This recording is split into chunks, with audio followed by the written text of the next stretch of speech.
Good leadership, so I think first of all you need, it's a relationship of trust. So between the client and the lawyer, it's all about trust.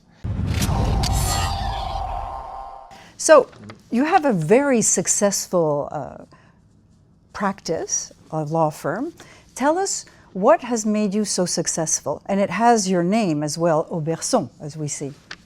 Yes, I think it's a combination of various things. The first one, I would say, is that you need to be passionate about what you do. You need to like it, you need to go to work and you feel it, you want to achieve something. So that's the first.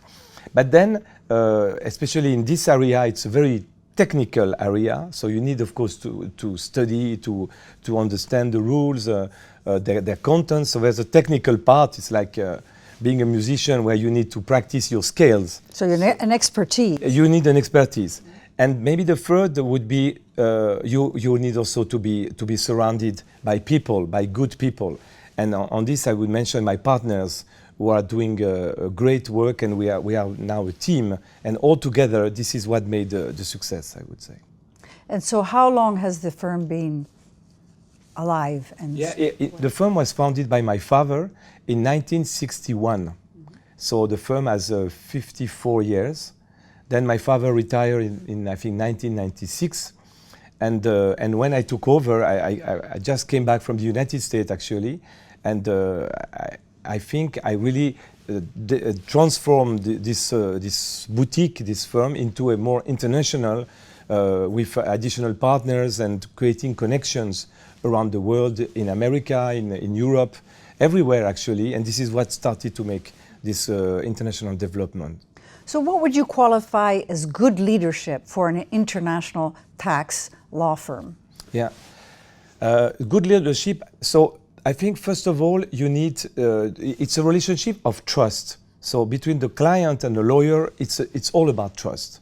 So in order to be a leader as a lawyer, you need to, I would say, confirm that this trust is worthwhile and it's true.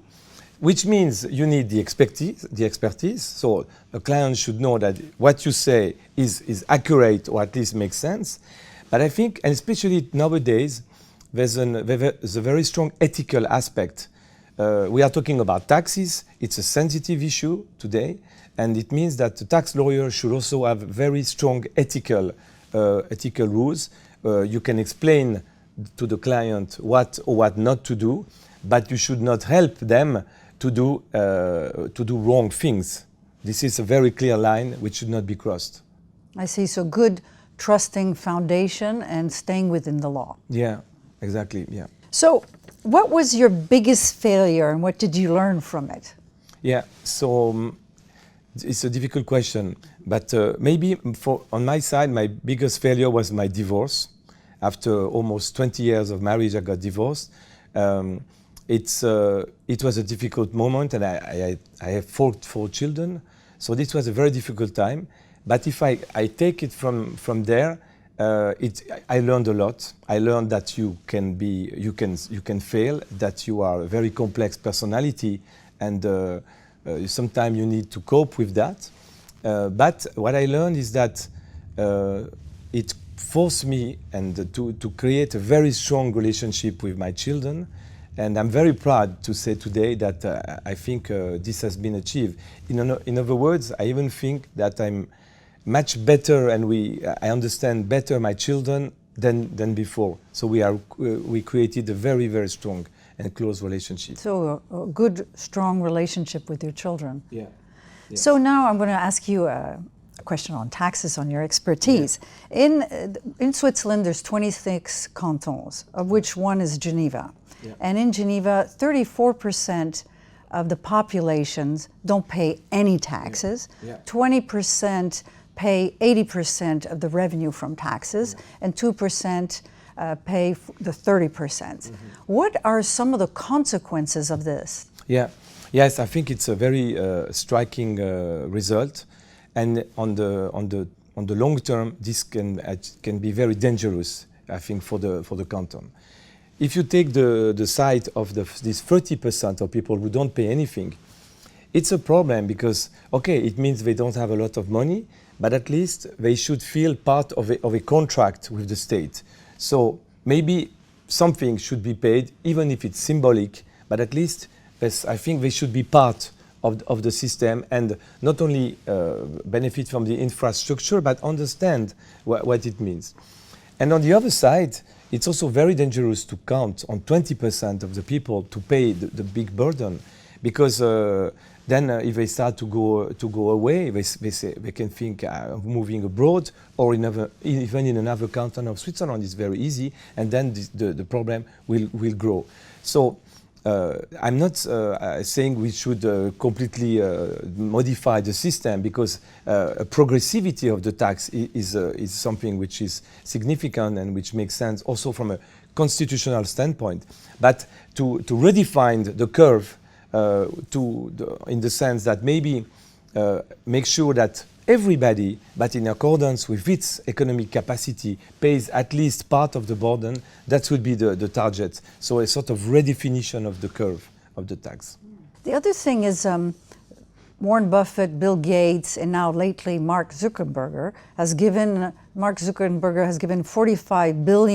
over $45 billion this year to a foundation. Or at least a good part, I think over 90% of his fortune, to his foundation. Why is this not more frequent in Europe? Yeah, this is, I think this comes from very far away. It's also even a cultural difference from the past. Because if you go in the United States, and I've studied there, it's very striking to see how far they have this idea of making a gift, in a way, or also giving back to the society, in a way, what the society has offered you if you have become successful. Even in law school, for example, I remember very well. Even now, every year I receive from the law school gift pledges, and it's part of the culture. In Europe, we don't have this so much, but it's getting. We are getting close to this. This idea of alumni and also giving back to the society. The big difference also is the tax system. The US tax system is driven towards philanthropy. You can deduct anything. If you give 1 billion to a charitable or philanthropic foundation, you can deduct this amount.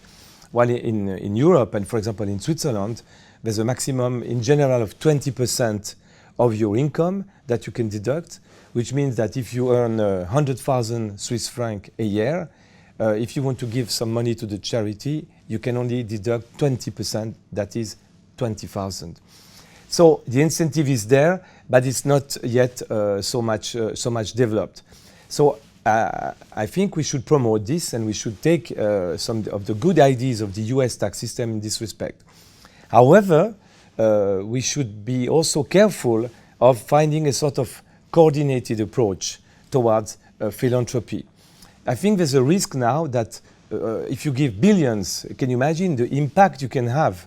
But it's the person who gives the money who will decide where the money will go.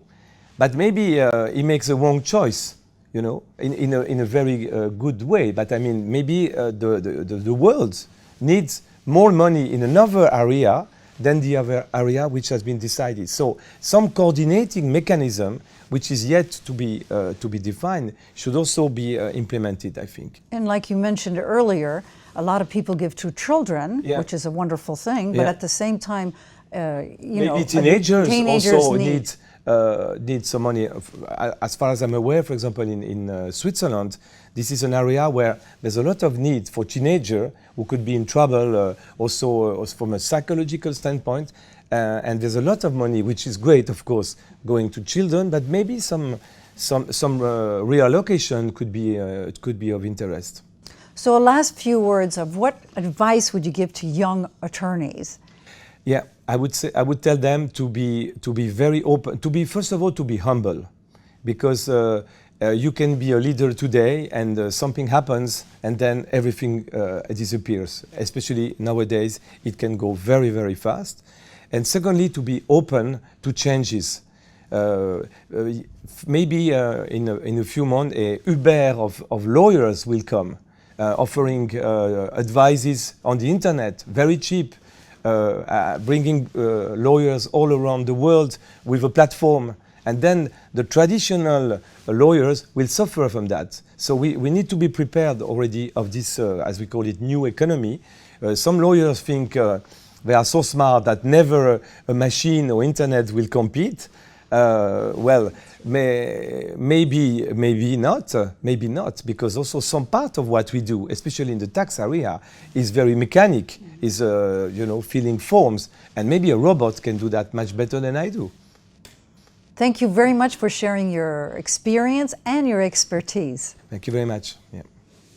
Ladies and gentlemen, thank you for watching the MKB Leadership Show. I'm your host, Katrina Burrus, and this show has been done in conjunction with Dukascopy TV. Stay tuned for future episodes.